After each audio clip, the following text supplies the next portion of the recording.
Hello बच्चों, I am Sanjay Bhatnagar this side and welcome to my channel Economics with Sanjay Bhatnagar.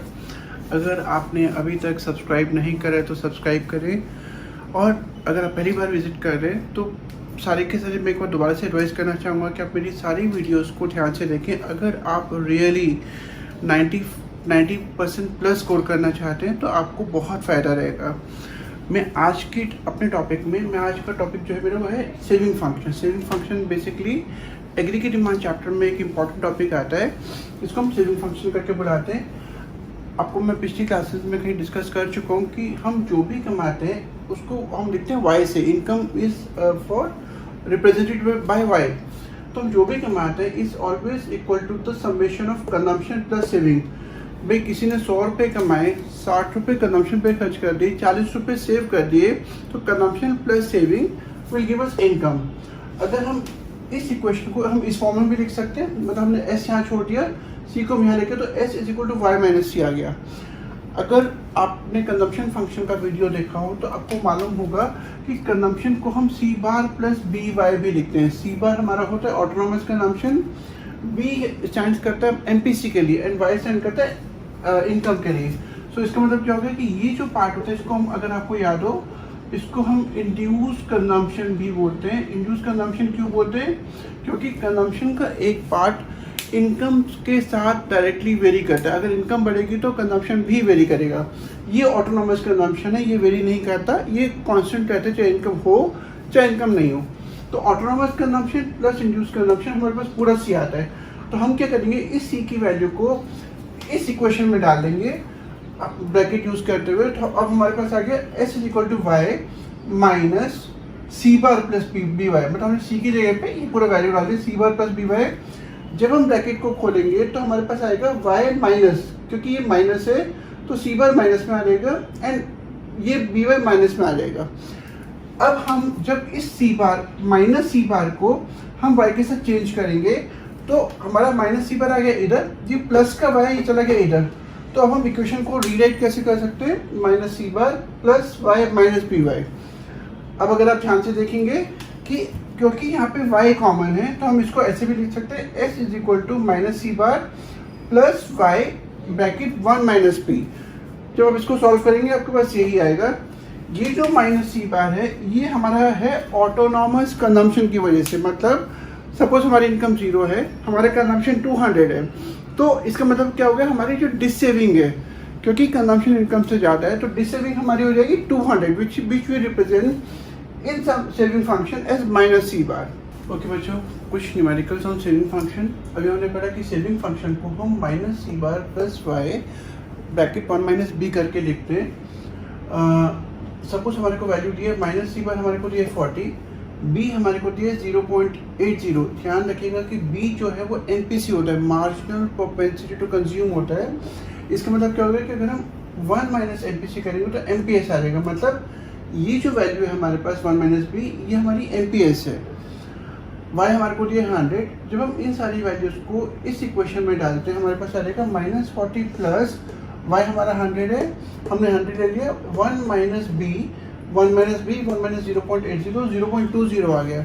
जब आप इसको solve करेंगे माइनस 40 प्लस इसको मल्टीप्लाई करेंगे आपके पास आ जाएगा 20, तो आपका आंसर है माइनस 20। इसका मतलब हमारी जो सेविंग है वो हमारी माइनस 20 है। अगर आपको समझ में आता है तो अब आप इसी की बेसिस पर दूसरा न्यूमेरिकल कर सकते हैं। जैसे कि सपोज हमारे को यहाँ पे निकालना था सेविंग, अब हमारे को सेविंग दिया हुआ, अब हमारे को बोला गया इनकम निकालने के लिए। तो अगर आपको ये फॉर्मूला याद है, अगर आपको ये वाला फॉर्मूला याद है तो आपको सिर्फ इस वैल्यू को छोड़ के आपको बाकी सारी वैल्यूज दी हुई हैं। जब आप इसको फॉर्मूला में पुट अप करेंगे, जैसे माइनस सी बार हमारे पास है 20, हमने 20 डाल दिया, प्लस वाई हमारे पास है नहीं, बी हमारे पास है 0.80, सो 1 माइनस 0.80 0.20 आ जाएगा। ये हमारा माइनस का है क्योंकि ये जो माइनस सी बार है ये हमारा माइनस है, तो ये इधर चला गया तो इधर प्लस हो जाएगा। सो ये हो जाएगा 0.20 इज इक्वल टू 60 और y इज इक्वल टू, जब आप पूरा कैलकुलेशन करेंगे आपके पास इनकम आ जाएगा 300। ओके बच्चों, अगला टॉपिक हमारे पास है इन्वेस्टमेंट फंक्शन। अगर आपने मेरी पहले की वीडियोस देखी होंगी तो आपको पता होगा कि जो इन्वेस्टमेंट है इकोनॉमिक्स में, जो फाइनेंशियल इन्वेस्टमेंट है, शेयर, बॉन्ड्स, डिबेंचर्स खरीदना, इसको हम इन्वेस्टमेंट में काउंट नहीं करते। इकोनॉमिक्स में इन्वेस्टमेंट हम कैसे बोलते हैं? When we buy capital goods, जो कि हमारी प्रोडक्टिव कैपेसिटी बढ़ाती है। ठीक है, तो अगर हम इसकी डेफिनेशन देखेंगे, it can be defined as creation of capital goods like building plants, machinery etc. which increases your productive capacity। इन सारी इन्वेस्टमेंट को हम इन्वेस्टमेंट काउंट करते हैं। इकोनॉमी में अगर हम इन्वेस्टमेंट को बांटें तो हम उसको दो पार्ट में बांट सकते हैं। पहला है इंड्यूस्ड इन्वेस्टमेंट और दूसरा है ऑटोनॉमस इन्वेस्टमेंट। ओके बच्चों, जैसे मैंने आपको भी बताया कि इन्वेस्टमेंट को हम दो पार्ट में डिवाइड करते हैं, ऑटोनॉमस इन्वेस्टमेंट, इंड्यूस्ड इन्वेस्टमेंट। तो इंड्यूस इन्वेस्टमेंट को अगर हम डिफाइन करते हैं, induce investment is investment done by the private sector, generally done by the private sector, not always, generally done by the private sector with the aim of earning profit. मतलब हमेशा induce investment ये नहीं कि private sector ही करता है, कुछ ऐसी भी कंपनीज हैं जो कि गवर्नमेंट ओन करती है पर वो भी इंड्यूस इन्वेस्टमेंट करती हैं प्रॉफिट अर्न करने के लिए। तो हम इसको कैसे डिफाइन करेंगे? Induce investment is an investment generally done by the private sector with the aim of earning profits। Induced investment income elastic होता है। इनकम इलास्टिक का मतलब है कि अगर इनकम बढ़ती है तो इन्वेस्टमेंट भी बढ़ेगा, अगर इनकम कम होती है तो इन्वेस्टमेंट भी कम होगा। अगर हम इसको डायग्रामेटिकली एक्सप्लेन करें तो यहाँ पे हमारा एक्स एक्सिस पे है इनकम, वाई एक्सिस पे है इंड्यूस्ड इन्वेस्टमेंट। जब हमारी इनकम OY1 थी तो हमारा इन्वेस्टमेंट था OI1। इनकम जैसी बढ़ के OY1 से बढ़ के OY2 हो गई, हमारा इन्वेस्टमेंट OI से बढ़ के OI1 हो गया। मतलब इनकम बढ़ी तो इन्वेस्टमेंट भी बढ़ी। ओके बच्चों, अगला टॉपिक हमारा है ऑटोनॉमस इन्वेस्टमेंट। ऑटोनॉमस इन्वेस्टमेंट होता है, autonomous investment is the investment which is generally done by the government, is generally done by the government, not always, with the aim of social welfare. मतलब government जो पैसा खर्च करती है investment पे, उसका मेन एम होता है सोशल वेलफेयर बढ़ाना, उसका मेन एम प्रॉफिट मोटिव नहीं होता। और जो ऑटोनॉमस इन्वेस्टमेंट है, it is not affected by the change in the level of income. Income के बढ़ने या कम होने से ऑटोनॉमस इन्वेस्टमेंट पे कोई फर्क नहीं पड़ेगा। ऑटोनॉमस इन्वेस्टमेंट कांस्टेंट रहती है। जैसे आपको वर्ड ऑटोनॉमस कंजम्पशन में हमने पढ़ा था कि इनकम के बढ़ने कम होने से कंजम्पशन पे कोई फर्क नहीं पड़ता, वो फिक्स रहती है। सेम ऑटोनॉमस इन्वेस्टमेंट, इनकम कितनी भी बढ़ जाएगी कम हो जाएगी, इन्वेस्टमेंट हमारा सेम है। सो इसका जो कर्व है, it will always be parallel to X axis which shows that it remain fixed. Okay बच्चों, अगला पॉइंट है हमारा differentiate in between induce investment and autonomous investment. मैंने आपको पहले बताया हुआ है कि आपको जितने भी डिफरेंसेस पूछे जाते हैं आपको हमेशा टैबुलर फॉर्म में बनाने, चाहे वो इकोनॉमिक्स हो चाहे वो BSc हो। ध्यान रखिएगा, इसमें आपने पहले आपको बेसिस याद करने, बेसिस के बेसिस पर induce investment and autonomous investment. मतलब सबसे पहला बेसिस आता है मोटिव। मोटिव मतलब किस पर्पज से किया जाता है। तो अगर आप ध्यान से देखेंगे, जो induce investment is done for profit motive. ज़्यादातर इंड्यूस इन्वेस्टमेंट प्राइवेट सेक्टर करता है, मेन एम होता है प्रॉफिट अर्न करना। जो ऑटोनॉमस इन्वेस्टमेंट है वो जनरली गवर्नमेंट करती है, तो उसका मेन एम होता है सोशल वेलफेयर। जनरली, नॉट हमेशा, पर ज़्यादातर गवर्नमेंट करती है autonomous investment. Income elasticity second point है। इंड्यूस इन्वेस्टमेंट इनकम इलास्टिक है, मतलब इनकम के बढ़ने से इंड्यूस इन्वेस्टमेंट बढ़ती है। लेकिन autonomous investment it is income in elastic, income बढ़े या कम हो इन्वेस्टमेंट पे कोई फर्क नहीं पड़ता, ये कांस्टेंट रहेगी। Third point, shape of curve. मैंने आपको पहले बताया था कि जो इनकम जो ऑटोनॉमस इंड्यूस इन्वेस्टमेंट कर्व है वो इनकम इलास्टिक है, मतलब अपवर्ड स्लोपिंग होता है, क्योंकि जैसे से इनकम बढ़ेगी इंड्यूस इन्वेस्टमेंट भी बढ़ता है। लेकिन जो ऑटोनॉमस इन्वेस्टमेंट है that is income in elastic, उसका जो कर्व का शेप है वो चाहे इनकम कितनी भी बढ़ जाए कर्व का इन्वेस्टमेंट सेम रहेगा। मतलब investment will be, the shape of the curve will be parallel to X axis. अगला है सेक्टर। अभी मैंने आपको बताया कि जनरली जो इंड्यूस इन्वेस्टमेंट है वो करता है प्राइवेट सेक्टर, गवर्नमेंट सेक्टर वहाँ पे कम इन्वॉल्व है। जो ऑटोनॉमस इन्वेस्टमेंट है वो जनरली करती है गवर्नमेंट, प्राइवेट सेक्टर कम इन्वॉल्व है। ओके बच्चों, कुछ इंपॉर्टेंट टर्म्स जो हमारे चैप्टर में आती है। देखिए, एक्स-एंटे सेविंग्स, एक्स-एंटे, ANTE। इस एक्स-एंटे वर्ड का मतलब होता है प्लान्ड, इसका मतलब होता है प्लान्ड। अगर आपको याद हो कि हमारे यहाँ पे जो सेविंग्स है वो हमेशा हाउस होल्ड करता है, इसका मतलब क्या हो गया, ex ante savings are the savings which the households have plan to save at different levels of income in economic and accounting year.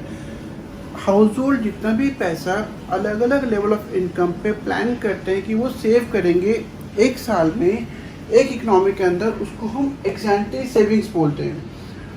जिस तरीके से एग्जेंटिव सेविंग्स हाउस होल्ड करता है, उसी तरीके से जो इन्वेस्टमेंट है वो करती है फर्म्स। सो एग्जेंटिव इन्वेस्टमेंट हो गया are the investment which firms have plan to invest at different level of income in an accounting year. एक साल में फर्म्स ने जितना भी पैसा प्लान करा है इन्वेस्ट करने के लिए eight different level of income, उसको हम एग्जेंटिव इन्वेस्टमेंट बोलते हैं। थर्ड टर्म है एक्स पोस्ट सेविंग्स। इस पोस्ट का मतलब होता है एक्चुअल, मतलब जो भी सेविंग एक्चुअली हुई। मतलब सपोज हाउस होल्ड ने प्लान किया था 1 लाख रुपए सेव करने के लिए, तो एग्जेंटिव सेविंग्स हो गई, लेकिन उन्होंने सिर्फ 50,000 रुपये सेव करा, तो हम बोलेंगे एक्स पोस्ट सेविंग्स, जो उन्होंने एक्चुअली करी। सिमिलरली एक्स पोस्ट इन्वेस्टमेंट होता है जो कि फर्म्स ने एक्चुअल में करी। सपोज फर्म्स ने प्लान किया था कि वो 1 लाख रुपए इन्वेस्ट करेंगे, लेकिन उन्होंने उसको बोलेंगे एग्जेंटिव इन्वेस्टमेंट, लेकिन उन्होंने सिर्फ 70,000 रुपीज इन्वेस्ट करा, तो वो हो जाएगा एक्स पोस्ट इन्वेस्टमेंट। ओके बच्चों, अगला इंपॉर्टेंट टर्म है full employment. Full employment refers to a situation in which all those people who are willing and able to work at the prevailing wage rate get work without any undue difficulty। अगर हम इस definition को ध्यान से देखें तो एक ऐसी सिचुएशन जहाँ पे सारे के सारे लोग जो काम करने के लिए तैयार है एंड दे आर कैपेबल, वो काम करने के लिए सक्षम है, उनको काम मिल जाता है एग्जिस्टिंग वेज रेट पे बिना किसी प्रॉब्लम के, इसको बोलते हैं फुल एम्प्लॉयमेंट। लेकिन इकोनॉमी में कभी भी 100% एम्प्लॉयमेंट पॉसिबल नहीं है। हमेशा कोई भी इकोनॉमी में 5 to 6% अनएम्प्लॉयमेंट जरूर रहेगा, क्योंकि मतलब इसका मतलब क्या हुआ कि अगर हम इकोनॉमी में 95% से 96% भी एम्प्लॉयमेंट होता है तो उसको भी हम फुल एम्प्लॉयमेंट कंसीडर करेंगे। जिसका मतलब क्या होगा कि अगर इकोनॉमी में हम बोलते हैं कि फुल एम्प्लॉयमेंट मतलब 95 to 96% अगर एम्प्लॉयमेंट है तो इकोनॉमी फुल एम्प्लॉयमेंट मानी जाएगी। लेकिन जो 4 से 5% का अनएम्प्लॉयमेंट रहता है, उसके जो मेन फैक्टर्स रिस्पॉन्सिबल हैं, जो मेन रीज़न है वो है स्ट्रक्चरल अनएम्प्लॉयमेंट। स्ट्रक्चरल अनएम्प्लॉयमेंट का मतलब होता है कि अगर इकोनॉमी में कुछ स्ट्रक्चरल चेंजेस आ रहे हैं, मतलब सपोज अभी इकोनॉमी हमारी प्राइमरी सेक्टर बेस्ड है, एग्रीकल्चर और रिलेटेड एक्टिविटीज़, लेकिन जब इकोनॉमी ग्रो करेगी तो जो लेबर अभी तक इकोनॉमी में प्राइमरी सेक्टर के लिए फिट था वो सेकेंडरी और टर्शियरी सेक्टर के लिए फिट नहीं होगा, तो उसको टाइमिंग के लिए ट्रेनिंग वगैरह दी जाएगी, जब तक के लिए वो लेबर अनएम्प्लॉयड माना जाएगा। तो ये एक तरह का एक एग्जांपल है स्ट्रक्चरल अनएम्प्लॉयमेंट का। जो दूसरा रीज़न है वो है फ्रिक्शनल अनएम्प्लॉयमेंट। मतलब अगर सपोज किसी फैक्ट्री में मशीन का ब्रेक डाउन हो गया, या कहीं पे लाइट या इलेक्ट्रिसिटी नहीं है, किसी एक पर्टिकुलर एरिया में इलेक्ट्रिसिटी नहीं है, या फिर सपोज हमारे इस एरिया में लेबर की डिमांड है और इस एरिया में लेबर की सप्लाई है, तो डिमांड और सप्लाई का मिसमैच होने की वजह से भी फ्रिक्शनल अनएम्प्लॉयमेंट होता है। थर्ड जो फैक्टर है वो है सीजनल अनएम्प्लॉयमेंट। सीजन अनएम्प्लॉयमेंट आप इसकी टर्म से समझ सकते हैं कि अगर इकोनॉमी में सीजनल चेंजेस आते हैं, जैसे कि अगर मैं वुलन गारमेंट्स की बात करता हूँ, तो जो लोग वुलन गारमेंट फैक्ट्रीज में इन्वॉल्व होते हैं वो बेसिकली उनका जो मेन एम्प्लॉयमेंट का सीज़न होता है वो होता है सर्दियों का टाइम। गर्मियों के टाइम में क्योंकि वुलन गारमेंट्स का प्रोडक्शन कम हो जाता है तो उस टाइम पे वो लेबर अनएम्प्लॉयड माना जाता है, तो उसको हम बोलते हैं सीजनल अनएम्प्लॉयमेंट। ओके बच्चों, अगली इंपॉर्टेंट टर्म है हमारी लेबर फोर्स।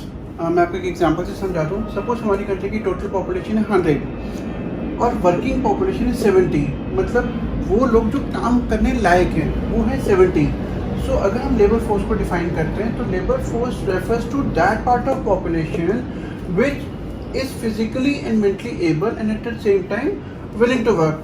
वो लोग पॉपुलेशन का वो पार्ट जो फिजिकली फिट है, काम करने के लिए फिजिकली फिट है एंड मेंटली फिट है, और at the same time they're willing to work, काम करने के लिए तैयार है। इसमें हम कौन कौन से लोगों को एक्सक्लूड करते हैं? हम इंक्लूड नहीं करते children generally less than 14 years and old age people. Above 65 years के एज के लोगों को हम लेबर फोर्स में इंक्लूड नहीं करते। ओके बच्चों, अगली इंपॉर्टेंट टर्म है हमारी involuntary unemployment. In an involuntary unemployment refers to an unemployment in which all those people who are willing and able to work do not get work at the existing wage rate. ध्यान से देखिएगा कि एक ऐसी unemployment की situation जहाँ पे वो सारे के सारे लोग जो काम करने के लिए तैयार हैं और काम करने के लिए कैपेबल भी, लेकिन उसके बाद भी उनको काम नहीं मिलता एग्जिस्टिंग वेज रेट पे, मतलब काम करने के लिए तैयार हैं, कैपेबल हैं, पर काम फिर भी नहीं मिल रहा, तो उसको बोलेंगे इनवॉलंटरी अनएम्प्लॉयमेंट. एक होते हैं voluntary unemployment, refers to a situation when the person is not willing to work at the existing wage rate. मतलब मार्केट में काम अवेलेबल है लेकिन लोग काम करना नहीं चाहते, तो उस केस में हम बोलेंगे कि वो वॉलंटरी अनएम्प्लॉयड है.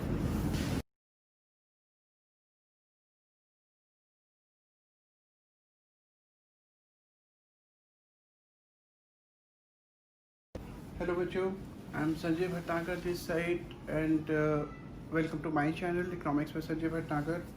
अगर आपने अभी तक सब्सक्राइब नहीं करा है तो सब्सक्राइब करें, और अगर आप पहली बार विजिट कर रहे हैं तो सारे के सारे मैं एक बार दोबारा से एडवाइस करना चाहूँगा कि आप मेरी सारी वीडियोस को ध्यान से देखें. अगर आप रियली 90% प्लस स्कोर करना चाहते हैं तो आपको बहुत फ़ायदा रहेगा. तो बच्चों, एग्रीगेट डिमांड चैप्टर्स के कुछ इंपॉर्टेंट फॉर्मूलाज.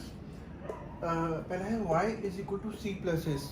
मैं आपको पहले बता चुका हूँ कि आप जो भी कमाते हैं या तो आप उसको कंजम्पशन पे खर्च करेंगे या उसको आप सेव करेंगे. दूसरा है A D is equal to C plus I. हम सिर्फ एग्रीगेट डिमांड के दो कंपोनेंट्स को आपके सिलेबस में लेकर चलते हैं. पहला है कंजम्पशन एक्सपेंडिचर, दूसरा है इन्वेस्टमेंट एक्सपेंडिचर. तीसरा फॉर्मूला है एग्रीगेट सप्लाई, जिसको हम नेशनल इनकम भी बोलते हैं. तो एग्रीगेट सप्लाई और national income is equal to consumption plus saving.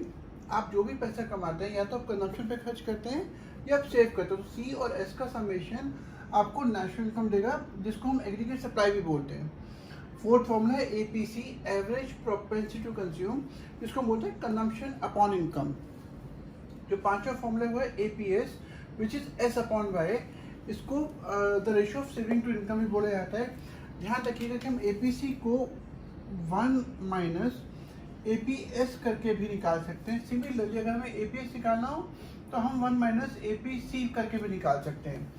अगला जो फॉर्मूला वो है MPC, ratio of change in consumption to change in income. अगर आपकी कंजम्पशन इनकम बढ़ी और इनकम के बढ़ने से जो भी कंजम्पशन बढ़ी, so increase of consumption upon increase of income, आपके पास एमपीसी आता है.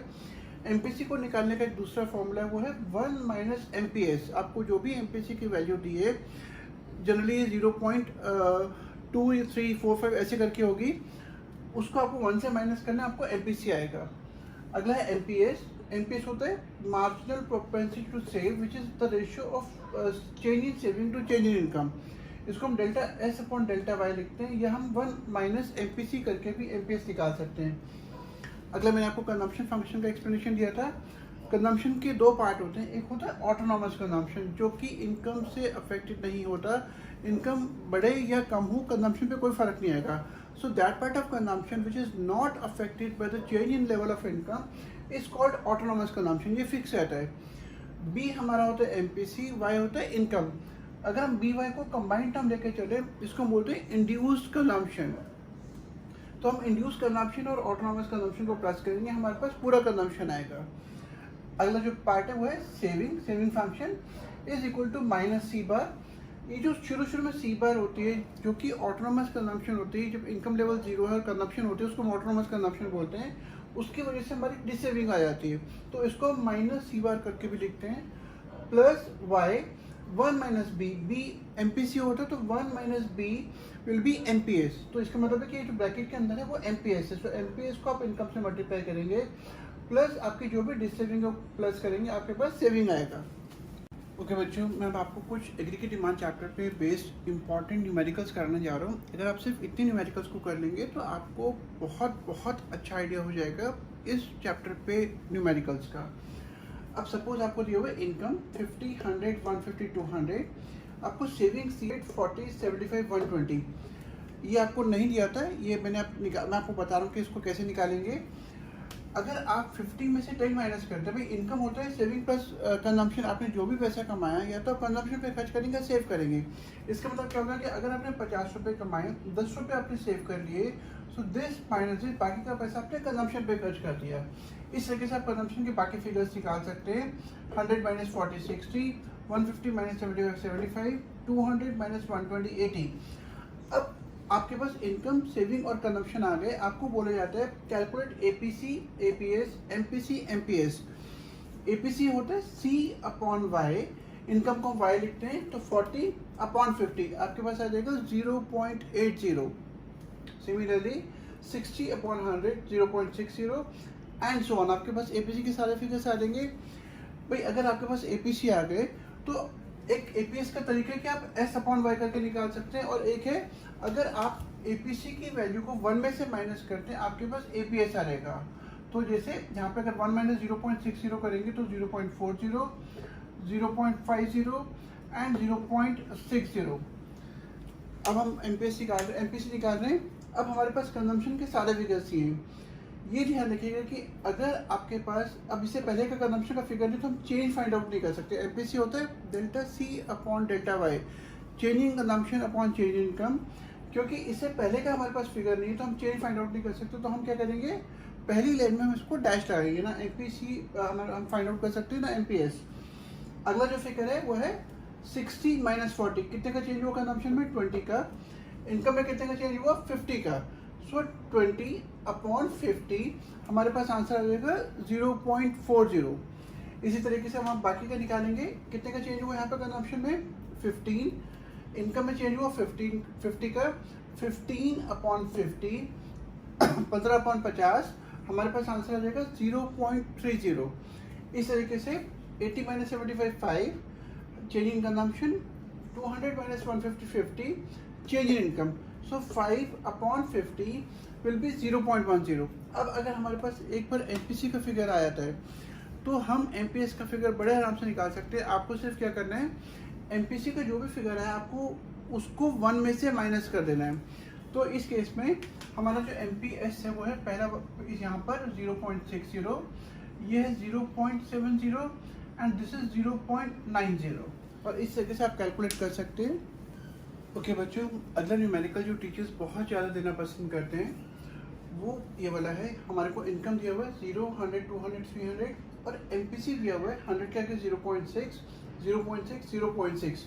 यहाँ पे हमारे को कुछ नहीं दिया हुआ।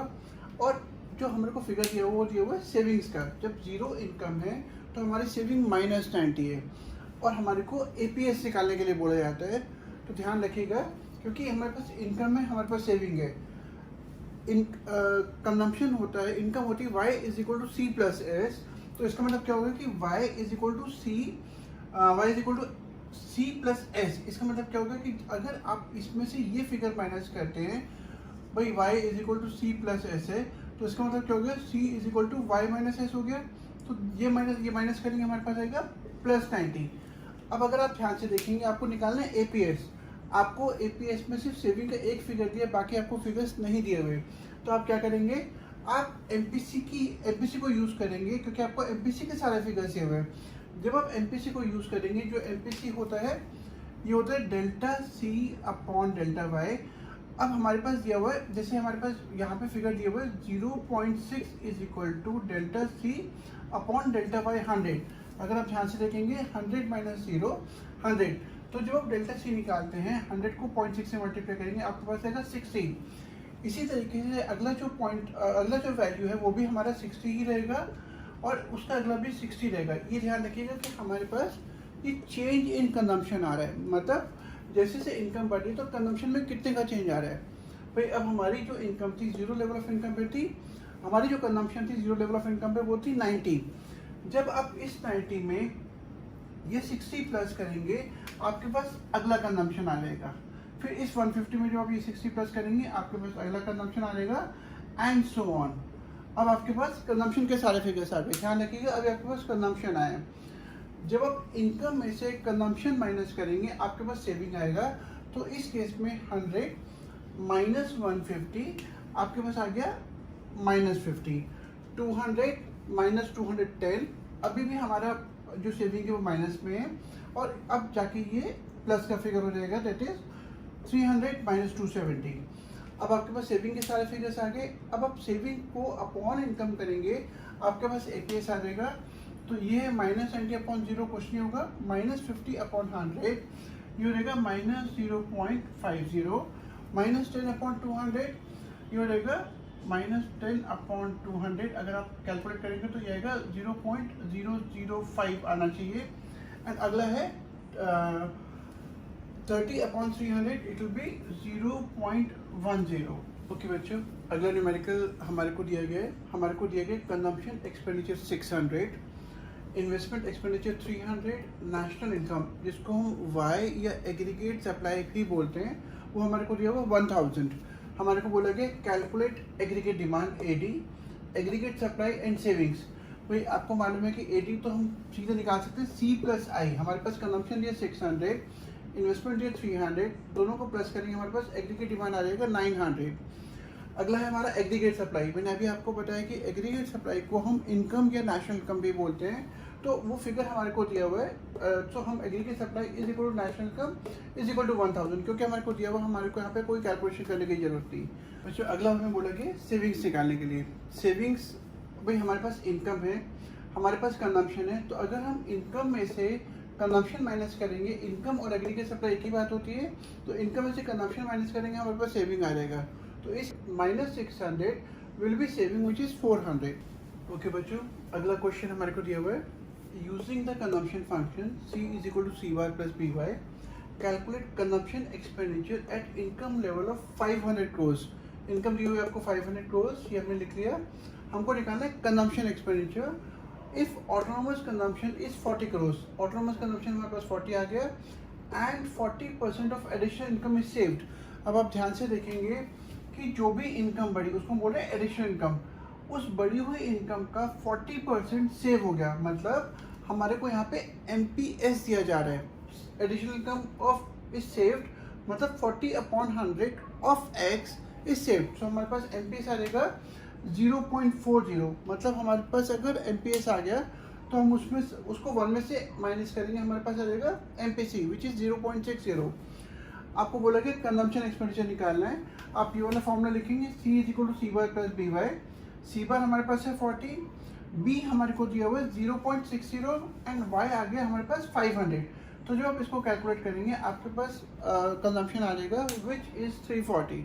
इसका मतलब है आपको ये बात ध्यान रखनी है कि अगर आपको बोला जाता है, सपोज आपको ये बोला होता है 40% of additional income is consumed, इसका मतलब आपको क्या बोल रहा है कि जो भी इनकम बढ़ी उसका 40% कंजम्पशन पे चला गया, तो इसका मतलब हमारे को MPC दे रहे हैं। 40% का मतलब 40/100 विल बी 0.40, वो हमारा MPC हो जाएगा अगर यहाँ पे कंज्यूम लिखा होता, लेकिन यहाँ पे अभी सेव लिखा गया है तो इसका मतलब है MPS। ओके बच्चों, अगले न्यूमेरिकल में हमारे को दिया हुआ है saving is equal to -20 plus 0.3y and y दिया हुआ है 1000। ये हमारे को पूरा सेविंग फंक्शन दिया हुआ है, हमें निकालना है कंजम्पशन एक्सपेंडिचर। तो इस न्यूमेरिकल में आपको सिर्फ ये ध्यान रखना है कि आपको y की जगह पे ये वैल्यू डाल देंगे, आपके पास जब पूरा कैलकुलेशन करेंगे -20 प्लस 0.3 इंटू 1000 हमारे पास सेविंग आ जाएगा विच इज़ 280। अब आपको अभी हमारा सेविंग है, अब आपको ये बात मालूम है कि हम जो भी कमाते हैं वो या तो कंजम्पशन पे खर्च करेंगे या सेव करेंगे। इनकम थी हमारी 1000 जो हमने कमाया, सेविंग कर लिया हमने 280, so income minus saving will be the value of consumption which is 720। Okay बच्चों, जो नेक्स्ट न्यूमेरिकल है इंपॉर्टेंट न्यूमेरिकल्स की सीरीज में हमारे को दिया हुआ है consumption is equal to 120 plus 0.40y।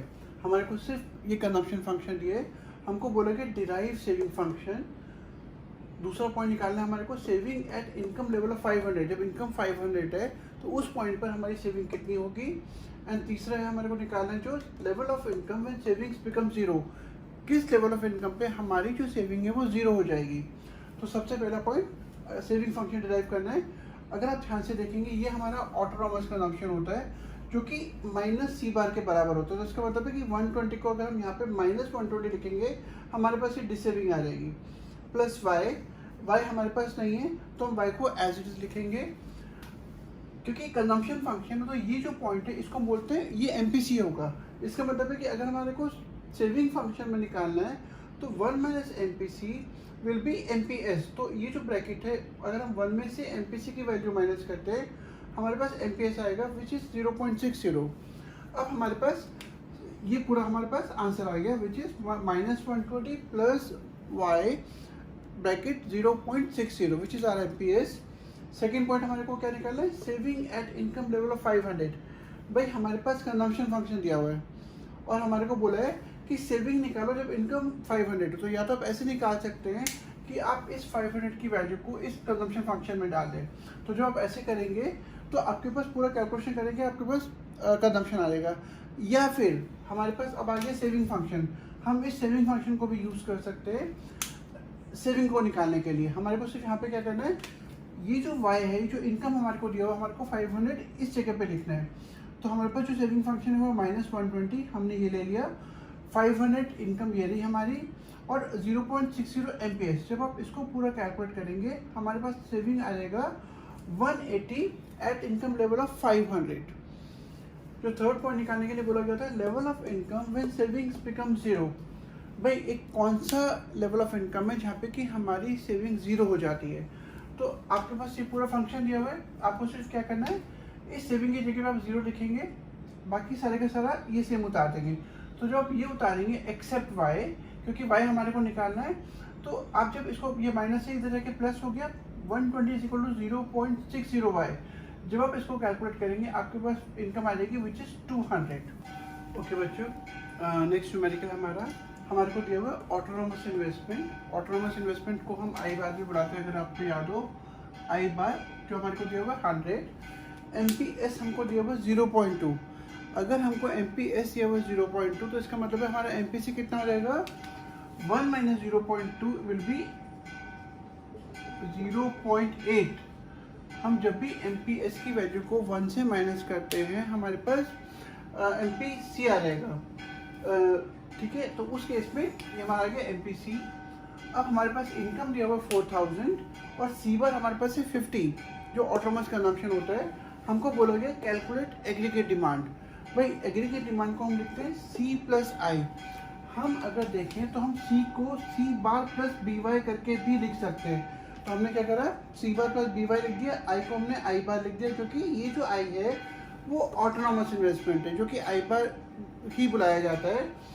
उसके बाद जब हम वैल्यूज डालेंगे, सी बार हमारा हो गया 50, बी हमारे पास हो गया 0.8, वाई हमारे पास दिया हुआ है 4000, वाई हमारा इनकम हो गया 4000 एंड उसके बाद हमारा जो इन्वेस्टमेंट है वो गया हमारा 100। जब आप इसको कैलकुलेट करेंगे तो ये जो पार्ट है ये आपका आ जाएगा कंजम्पशन, क्योंकि सी बार प्लस बी बार हमारा कंजम्पशन होता है।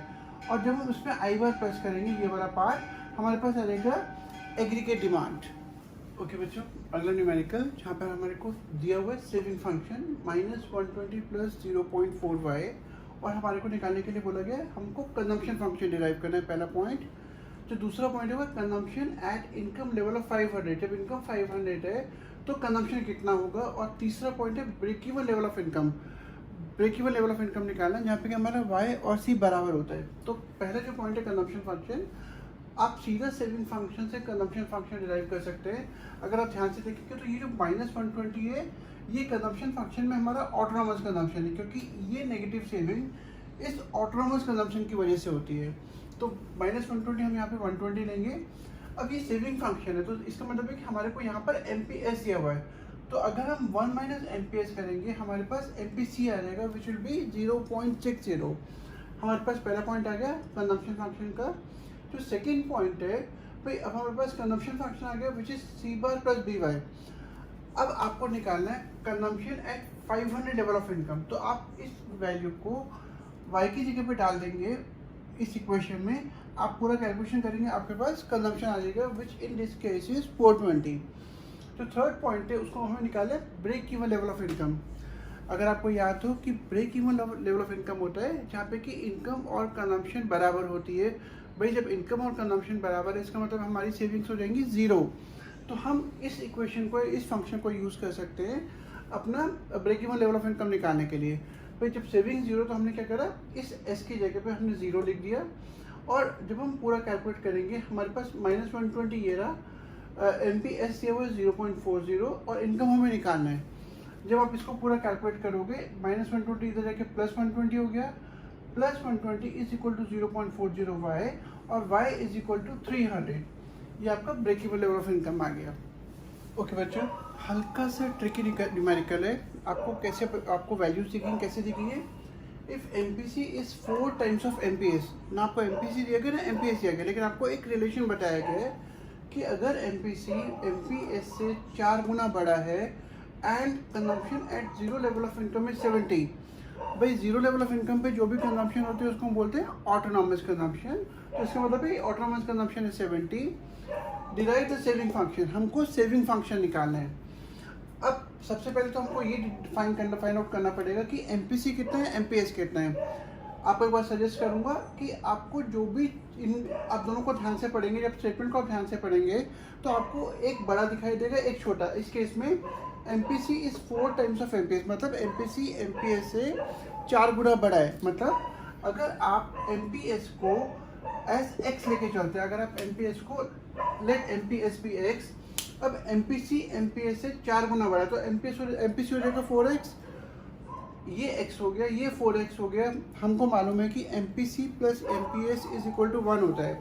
तो हम क्या करेंगे, 4x जो हमारा एमपीसी निकल गया प्लस x जो हमारा एमपीएस है, जब हम दोनों को प्लस करके करेंगे तो उसको इज इक्वल टू 1 आ जाएगा। मतलब 5x इज इक्वल टू 1 और x इज इक्वल टू 1/5, 0.20। अब भाई हमने एमपीएस को एज्यूम करा था x और x की वजह हमारे पास आ गई 0.20, तो एमपीसी हमारे पास कितना हो जाएगा 4x, मतलब 0.20 इंटू 4 हमारे पास एमपीसी आ जाएगा। अब हमारे पास एमपीएस आ गया, एमपीसी आ गया।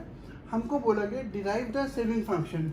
भाई हमने कंजम्पशन फंक्शन निकाल लिया जो होता है सी बार प्लस बी वाई, तो 70 ऑटोनॉमस कंजम्पशन, बी हमारे पास आ गया 0.80 ये रहा, और इनकम हमारे को नहीं थी तो हम इसको ऐसे लिखेंगे।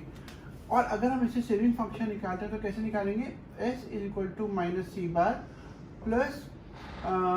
प्लस वाई 1 माइनस बी, तो माइनस सी बार हमारा हो गया 70 minus 70 plus Y 1 minus B हमारा होता है एमपीसी, तो 0.80 हमारे पास आ जाएगा -70 प्लस 0.20 ये हमारा आ गया सेविंग फंक्शन।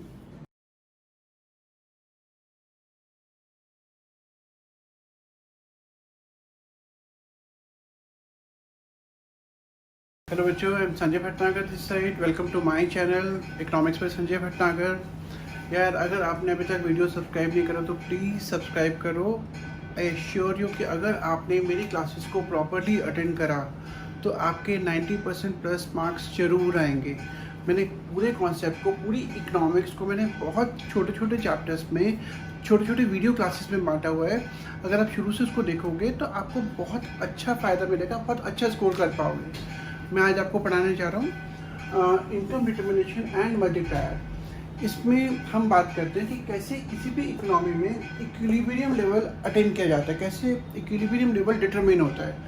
हम बेसिकली जब इकोनॉमी में इक्विलिब्रियम लेवल की बात करते हैं इकोनॉमी में, तो हम 2 अप्रोचेस को लेकर चलते हैं। पहली अप्रोच है AD and AS approach, aggregate demand and aggregate supply approach. इसका डिटेल एक्सप्लेनेशन अभी आगे आएगा। हम एग्रीगेट डिमांड को C प्लस आई भी बोलते हैं, consumption expenditure plus investment expenditure. Aggregate supply को हम C प्लस एस भी बोलते हैं। भाई एग्रीगेट सप्लाई होता है नेशनल इनकम। इसका मतलब है कि वही वाली बात होगी कि अगर आपने जो भी कमाया उसका हमेशा जो समेशन है वो कंजम्पशन प्लस सेविंग के बराबर होगा, मतलब कंजम्पशन प्लस सेविंग का समेशन हमेशा इनकम के बराबर होगा।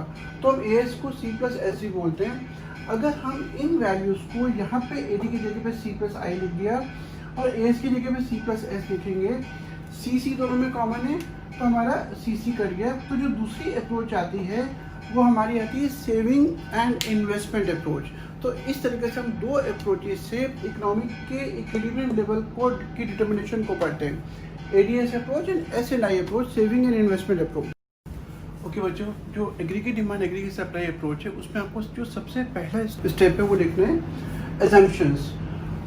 मतलब हम कुछ चीज़ों को एज्यूम कर रहे हैं, जिससे इससे पहले कि हम एग्रीगेट डिमांड एग्रीगेट सप्लाई अप्रोच पढ़ें तो हमारी जो पहली एजम्पशन है वो है 2 सेक्टर मॉडल। अगर आपको याद हो कि हम एग्रीगेट डिमांड में सिर्फ 2 सेक्टर्स लेकर चलते हैं, कंजम्पशन सेक्टर जो कि हाउस होल्ड करता है एंड इन्वेस्टमेंट सेक्टर जो कि फर्म्स करती हैं।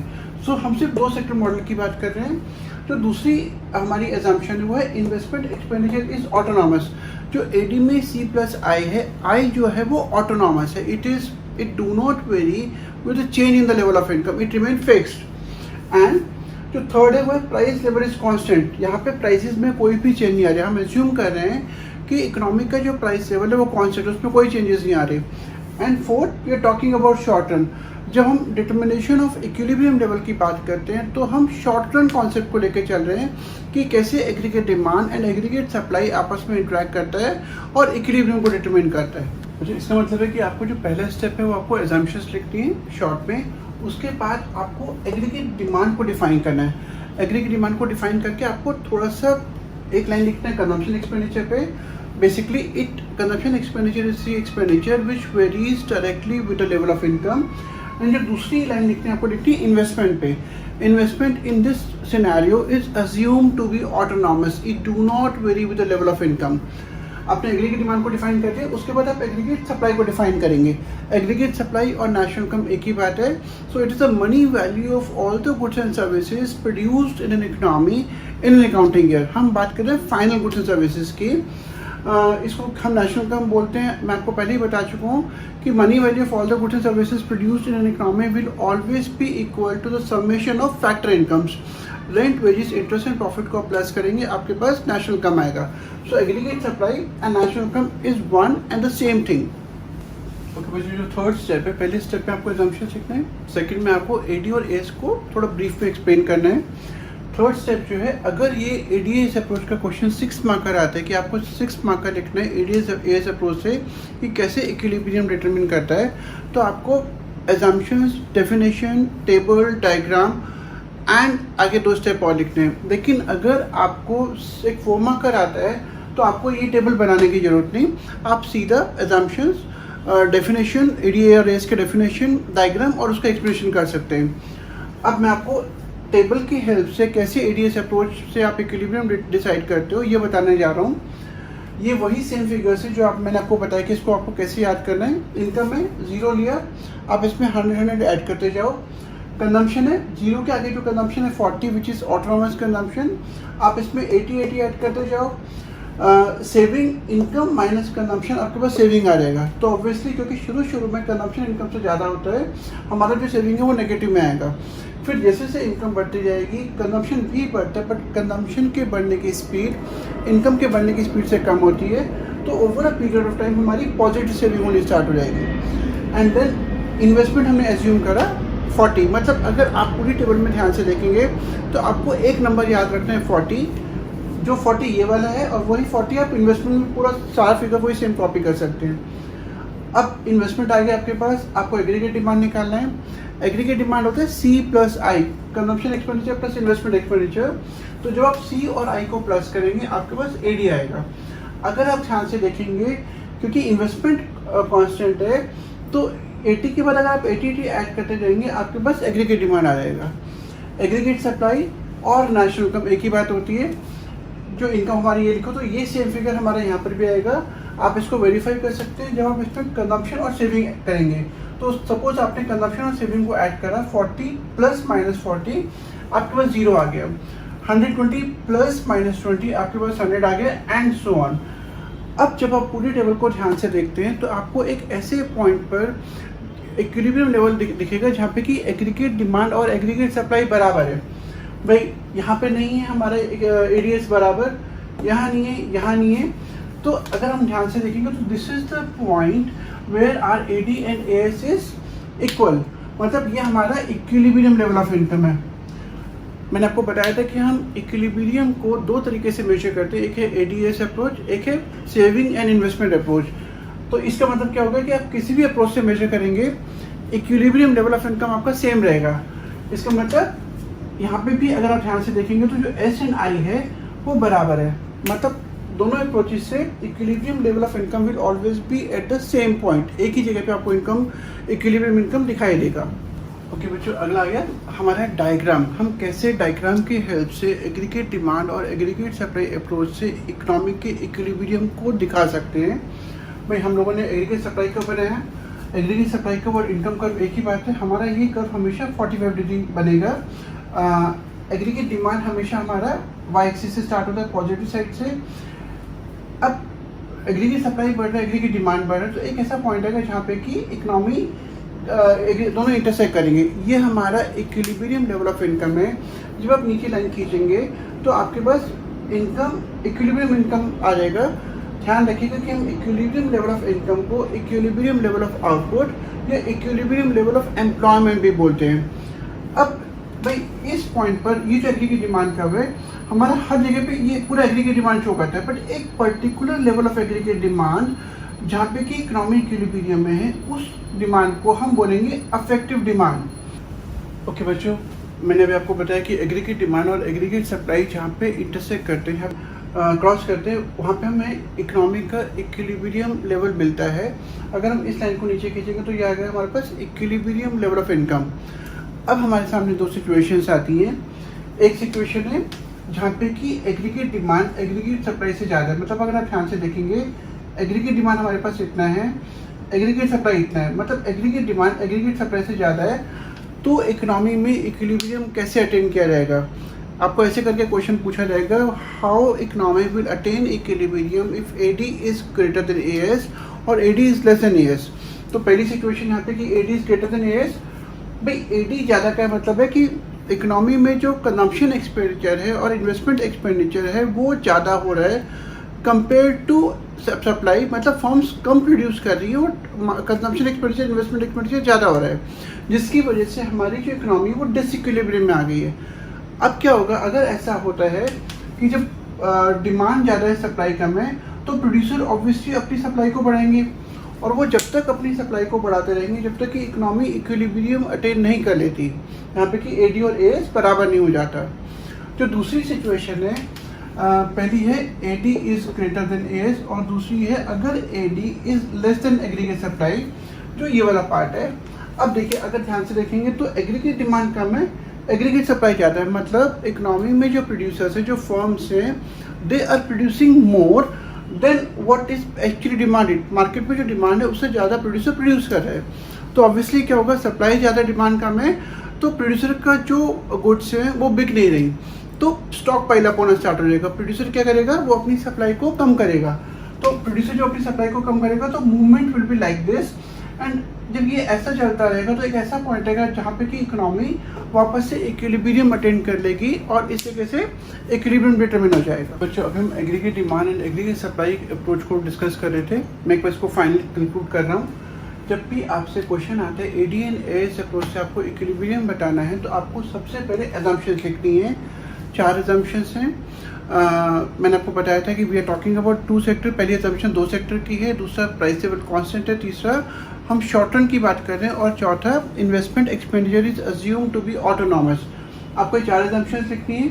उसके बाद आपको AD एंड AS को शॉर्ट में डिफाइन और एक्सप्लेन करना है कि ADS क्या होता है।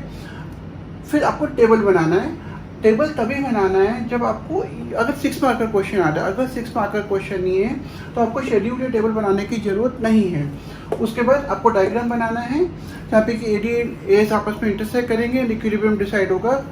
उसके बाद आपको क्या करना है कि अगर आपको जो 2 हमने लास्ट में सिचुएशंस डिस्कस करी, अगर AD AS से ज़्यादा है या AD AS से कम है, तो इकोनॉमी में इक्विलिब्रियम कैसे अटेन होगा, आपको इस चीज़ को एक्सप्लेन करना है। इस तरीके से आपका, अगर 6 मार्क है तो ये जो बनाना है, अगर नहीं है तो ये नहीं बनाना।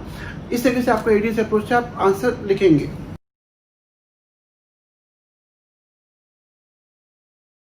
बेटे अब आता है सेविंग एंड इन्वेस्टमेंट अप्रोच। अगर आपको क्वेश्चन आते हैं कि आपको सेविंग एंड इन्वेस्टमेंट अप्रोच से इकोनॉमी के इक्विलिब्रियम को एक्सप्लेन करना है, तो आपको सबसे पहले सेविंग को डिफाइन करना है। Obviously saving is a function of disposable income. If income increases, saving increases. आपको इन्वेस्टमेंट को डिफाइन करना है which is assume to be autonomous. Income बढ़े या कम हो, ऑटोनॉमस इन्वेस्टमेंट जो है वो सेम रहता है। उसके बाद आपको सेम टेबल है, आपका इनकम है, आप 0 लेंगे, 100 ऐड करते जाइए। कंजम्पशन 0 लेवल पे 40 है। जब आप इसमें 80 ऐड करेंगे आपके पास पूरा कंजम्पशन आ जाएगा। इनकम माइनस कंजम्पशन, आपके पास सेविंग आ गया। क्योंकि हमारा इन्वेस्टमेंट 40 है तो हमने पूरा 40 का फिगर ले लिया। अब जब अगर आप ध्यान से देखेंगे कि एक ऐसा पॉइंट जहाँ पे कि सेविंग और इन्वेस्टमेंट बराबर है, उस पॉइंट पर इकोनॉमी इक्विलिब्रियम अटेन करती है। तो जैसे हमारा इस केस में हमारा ये जो लेवल ऑफ इनकम है that is 400 at this point saving and investment बराबर है, that is our equilibrium. Okay बच्चों, अब हम डायग्राम की हेल्प से सेविंग एंड इन्वेस्टमेंट अप्रोच को एक्सप्लेन करेंगे। सबसे पहले क्योंकि इन्वेस्टमेंट हमारा ऑटोनोमस था तो हमने इन्वेस्टमेंट कर्व बना लिया which will be straight line curve parallel to X axis. यहाँ पे हमारा इनकम लिखा जाएगा एक्स एक्सिस पे हमेशा। सेविंग कर्व हमेशा हमारा नेगेटिव से स्टार्ट होता है जिसको हम डिस सेविंग बोलते हैं because of autonomous consumption. Saving हमारा इनकम से डायरेक्टली रिलेटेड, इनकम जैसे से बढ़ेगी सेविंग भी बढ़ेगा। एक ऐसा पॉइंट आएगा जहाँ पे कि सेविंग कर्व इन्वेस्टमेंट कर्व को काटता है। This is our equilibrium point. जब हम इससे नीचे लाइन खींचेंगे ये हमारा आगे इक्विलिब्रियम लेवल ऑफ इनकम, मतलब जहाँ सेविंग और इन्वेस्टमेंट बराबर होती है वो हमारा इक्विलिब्रियम लेवल ऑफ इनकम है। अब यहाँ पे दो सिचुएशंस आती हैं। एक सिचुएशन जहाँ पे कि सेविंग जो इस पॉइंट पर ये है एंड इन्वेस्टमेंट जो ये है सेविंग इन्वेस्टमेंट से ज़्यादा है, तो इकोनॉमी इक्विलिब्रियम कैसे अटेन करेगी। और दूसरा पॉइंट, जब सेविंग हमारी है इतनी और इन्वेस्टमेंट है इतना, मतलब सेविंग इन्वेस्टमेंट से कम है, तो इकोनॉमी में इक्विलिब्रियम कैसे अटेन होगा। ओके बच्चों, अब हम डिस्कस कर रहे थे जब डायग्राम में मैंने आपको बताया था कि दो सिचुएशन जहाँ पे कि इकोनॉमी में डिसइक्विलिब्रियम हो सकता है। एक सिचुएशन थी जब सेविंग इन्वेस्टमेंट से ज़्यादा है और दूसरी थी जब सेविंग इन्वेस्टमेंट से कम है। ज़रा ध्यान से सुनिएगा, मैंने बहुत एक छोटे तरीके से इसको एक्सप्लेन करने की कोशिश करी है। अगर आप ध्यान से सुनेंगे तो आपको बहुत आराम से समझ में आएगा। अगर सेविंग इन्वेस्टमेंट से ज़्यादा है का मतलब है कि लोग ज़्यादा सेव कर रहे हैं। भाई अगर कोई भी इकोनॉमी में इनकम होती है कंजम्पशन प्लस सेविंग, अगर लोग सेव ज़्यादा कर रहे हैं इसका मतलब है वो कंजम्पशन पे कम खर्चा कर रहे हैं। बट जो कंजम्पशन होता है वो एग्रीगेट डिमांड का कंपोनेंट होता है, तो अगर कंजम्पशन कम होगा तो एग्रीगेट डिमांड भी कम होगी। बट इकोनॉमी में एग्रीगेट सप्लाई सेम है, जो इक्वल टू का साइन है इट रिप्रेजेंट्स सेम। डिमांड लगातार कम हो रही है, इकोनॉमी में सप्लाई सेम है, तो अनसोल्ड गुड्स का स्टॉक पाइल अप होना स्टार्ट हो जाएगा। लोगों का सामान बिकेगा नहीं, जो प्रोड्यूसर्स हैं उनका सामान बिकेगा नहीं। जब सामान नहीं बिकेगा तो वो लोग क्या करेंगे, वो अपनी सप्लाई को कम करेंगे। जब वो सप्लाई को कम करेंगे तो उनको अपना एम्प्लॉयमेंट कम करना पड़ेगा। भाई उनको अब उतने लोग नहीं चाहिए जितने लोगों को अभी तक उन्होंने एम्प्लॉय कर रखा था। जब वो एम्प्लॉयमेंट कम करेंगे तो लोगों की इनकम कम होगी। जब इनकम कम होगी तो लोग सेव कम करेंगे और ये प्रोसेस सेविंग जब तक डिक्लाइन करते रहेंगे, ये प्रोसेस जब तक चलता रहेगा जब तक कि इकोनॉमी वापस से इक्विलिब्रियम अटेन नहीं कर लेती और सेविंग एंड इन्वेस्टमेंट बराबर नहीं हो जाते। दूसरी सिचुएशन, अगर सेविंग इन्वेस्टमेंट से कम है, भाई लोग सेव कम कर रहे हैं, इन्वेस्टमेंट मार्केट में ज़्यादा हो रही है, इसका मतलब है लोग सेव कम कर रहे हैं। अगर लोग सेव कम कर रहे हैं तो इसका मतलब वो कंजम्पशन पे ज़्यादा खर्चा कर रहे हैं, तो कंजम्पशन पे ज़्यादा खर्चा कर रहे हैं। जब कंजम्पशन बढ़ेगा, क्योंकि कंजम्पशन एग्रीगेट डिमांड का कंपोनेंट है, भाई अगर ये बढ़ेगा तो ये भी बढ़ेगा। अब एग्रीगेट डिमांड बढ़ रही है लेकिन इकोनॉमी में एग्रीगेट सप्लाई सेम है, डिमांड बढ़ रही है सप्लाई सेम है, तो प्रोड्यूसर क्या करेगा, वो अपनी सप्लाई को बढ़ाएगा। अब उन्होंने क्या करा, अपनी सप्लाई बढ़ा दी। जब सप्लाई बढ़ाएगा तो उसको ज़्यादा लोगों को नौकरी पे रखना पड़ेगा, तो एम्प्लॉयमेंट बढ़ेगा। अब जब एम्प्लॉयमेंट बढ़ेगा तो लोगों की इनकम बढ़ेगी, और अगर इनकम बढ़ेगी तो लोग सेव ज़्यादा करेंगे, और इस तरीके से जो सेविंग अभी तक इन्वेस्टमेंट से कम थी वो बढ़ते बढ़ते वापस से इन्वेस्टमेंट के बराबर हो जाएगी और इकोनॉमी में इक्विलिब्रियम अटेन हो जाएगा। ध्यान रखिएगा, यहाँ पे एक 3 मार्क का क्वेश्चन आता है, how economy will attain equilibrium, savings are greater than investment और if savings are less than investment.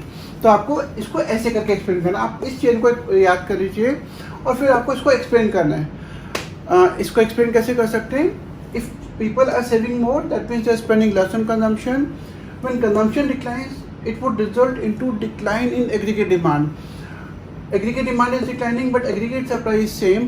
So producers, as they are not able to sell the goods, the stock is piling up, so they will reduce their supply. But in order to reduce their supply, they would have to reduce employment. उनको employment कम करना पड़ेगा. When employment declines, income will decline. When income declines, saving will decline, as people will have less money to save. So as a result of which, saving will keep on declining till a point where saving will become equal to investment. और अगर आपको इसको explain करने के लिए बोला जाता है, if savings are less than investment means people are saving less, that means they are spending more on consumption, as consumption is one of the component of aggregate demand. If consumption increases, aggregate demand will increase. But aggregate supply is same. But if demand is increasing, supply is same, then producers will have no option but to increase the supply. So when they increase the supply, they need to hire more people. So when employment increases, it would lead to a situation of increased income. And when people are earning more, income is rising, they will save more. And savings which are up to now less than investment, they will rise to an extent where saving will become equal to investment and economy will attain equilibrium.